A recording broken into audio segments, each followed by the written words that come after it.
तो जब किसी प्रोजेक्ट के कामों की फहरिस्त बहुत लंबी और उलझी हुई हो तो उसे एक वाज़ेह तस्वीरी मंसूबे में कैसे बदला जाए, आज हम यही सीखने वाले हैं एक्टिविटी ऑन नोड यानी AON मेथड का इस्तेमाल करते हुए। आइए देखते हैं कि यह काम कैसे होता है। और यही वो बुनियादी मसला है जिसे प्रोजेक्ट नेटवर्क्स हल करते हैं। देखें, जब काम एक दूसरे पर मुनहसर हों तो एक सादा सी फहरिस्त काम नहीं आती है ना।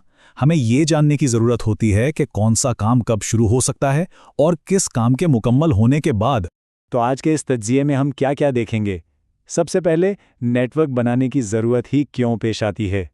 फिर हम AON मेथड के बुनियादी अज्जा समझेंगे, इसके कुछ सादा उसूलों पर बात करेंगे, एक वेयर हाउस सिस्टम की अमली मिसाल देखेंगे और आखिर में इस बात पर गौर करेंगे कि आज के दौर में भी ये सब क्यों इतना अहम है। अच्छा, तो सबसे पहला सवाल, आखिर ये प्रोजेक्ट नेटवर्क है क्या? इसे एक ग्राफिक फ्लो चार्ट समझ लें। ये प्रोजेक्ट की तमाम सरगर्मियों, उनकी तरतीब और उनके एक दूसरे पर इन्हिसार को दिखाता है। यानी ये सिर्फ कामों की एक फहरिस्त नहीं, बल्कि पूरे प्रोजेक्ट का एक रोड मैप है। और जैसा कि यहाँ नज़र आ रहा है, ये नेटवर्क पूरे प्रोजेक्ट मैनेजमेंट के अमल में बिल्कुल मरकज़ में होता है। ये तखमीने लगाने से लेकर शेड्यूल बनाने तक के सफ़र में एक पुल का काम करता है और पूरे मंसूबे को एक ठोस अमली शक्ल देता है। चलें अब नेटवर्क बनाने के सबसे आम तरीके यानी एक्टिविटी ऑन नोड या AON की बात करते हैं। ये बहुत सीधा सा है। जो डब्बे आपको नज़र आते हैं जिन्हें नोड्स कहते हैं, वो असल काम या एक्टिविटीज़ हैं, और इनके दरमियान जो तीर हैं वो बस ये दिखाते हैं कि कौन सा काम किसके बाद होगा।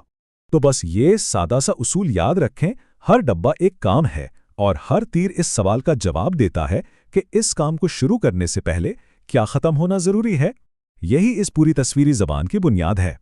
अब नेटवर्क के अंदर दो बहुत अहम किस्म की एक्टिविटीज़ होती हैं।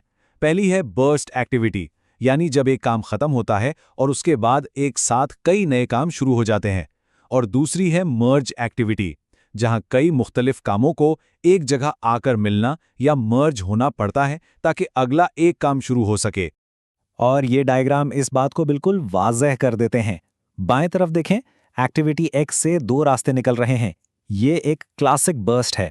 और दाएं तरफ देखें कि कैसे J, K और L तीनों आकर M में मर्ज हो रही हैं। ठीक है, तो अब जब हम बुनियादी अज्जा को समझ गए हैं तो आइए उन उसूलों पर बात करते हैं जिन पर अमल करना ज़रूरी है ताकि हमारा नेटवर्क डायग्राम मंतिकी हो और वाकई काम करे। तो ये 5 बुनियादी उसूल हैं जिन्हें जहन में रखना है। पहला, बहाव हमेशा बाएं से दाएं होता है, जो वक्त के गुजरने को जाहिर करता है।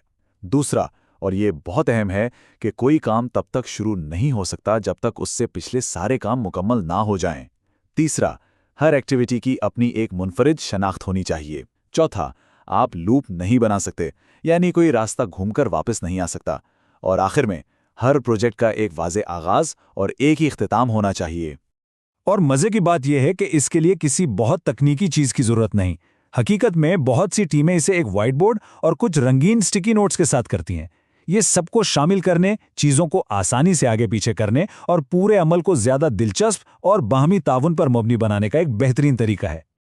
चलें, अब थ्योरी बहुत हो गई, वक्त है कि इन तमाम उसूलों को अमली तौर पर देखा जाए। हम एक खुदकार वेयरहाउस सिस्टम के प्रोजेक्ट के लिए मरहलावार एक नेटवर्क डायग्राम बनाएंगे।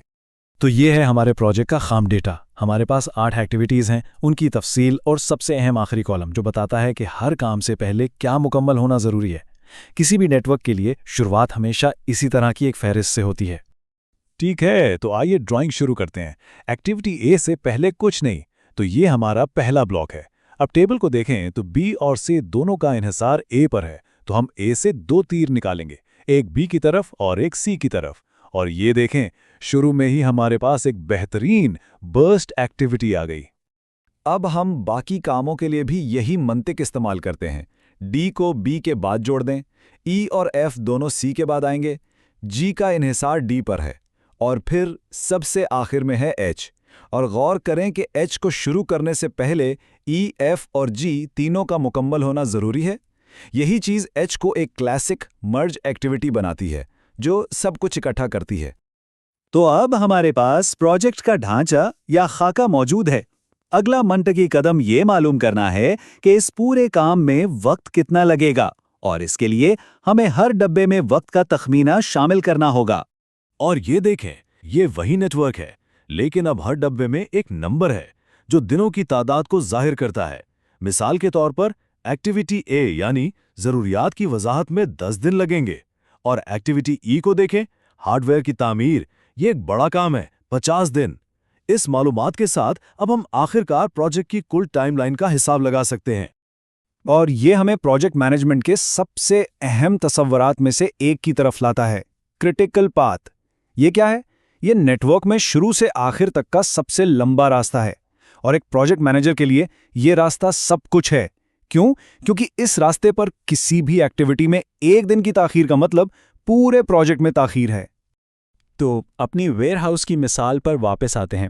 اگر ہم ہر ممکنہ راستے کے دنوں کو جمع کریں تو سب سے لمبا راستہ ACEH بنتا ہے، اور ان سب کو ملا کر کل 100 دن لگتے ہیں۔ اگرچہ دوسرے راستے چھوٹے ہیں، لیکن پروجیکٹ اس سب سے لمبے راستے سے کم وقت میں مکمل نہیں ہو سکتا۔ یہی ہماری ٹائم لائن ہے۔ لیکن یہاں ایک سوال پیدا ہوتا ہے، آج کل جہاں اتنے جدید پروجیکٹ مینجمنٹ سافٹ ویئر موجود ہیں، وہاں ہاتھ سے یا اسٹکی نوٹ سے ڈائیگرام بنانے کا یہ عمل اب بھی کیوں اہمیت رکھتا ہے؟ اس کا جواب ہے بالکل اہم ہے، کیونکہ چاہے آپ سافٹ ویئر ہی کیوں نہ استعمال کر رہے ہوں، اس کے پیچھے کی منطق کو سمجھنا بہت ضروری ہے۔ ایک نیٹ ورک ڈائیگرام آپ کو مجبور کرتا ہے کہ آپ کاموں کے تعلق کو اپنی آنکھوں سے دیکھیں۔ یہ فوری طور پر اس کرٹیکل پاتھ کی نشاندہی کرتا ہے، اور یہ پوری ٹیم کو ایک ہی صفحے پر لانے کا ایک بہترین ذریعہ ہے۔ تو اگر اس پورے تجزیے سے صرف ایک بات یاد رکھنی ہے تو وہ یہ ہے، ایک نیٹ ورک ڈائیگرام آپ کی الجھی ہوئی کاموں کی فہرست کو ایک واضح اور قابل عمل منصوبے میں تبدیل کر دیتا ہے۔ بات بس اتنی سی ہے۔ تو اب میں آپ کو اس سوال کے ساتھ چھوڑتا ہوں، آپ کی اپنی دنیا میں ایسا کون سا پیچیدہ پروجیکٹ ہے جس کا اس طرح کا نقشہ بنایا جا سکتا ہے؟ یہ کام کا کوئی بڑا پروجیکٹ ہو سکتا ہے یا شاید کوئی ذاتی مقصد۔ ذرا سوچئے گا، اسے کاغذ پر اتارنا شاید اسے حقیقت بنانے کا پہلا قدم ہو۔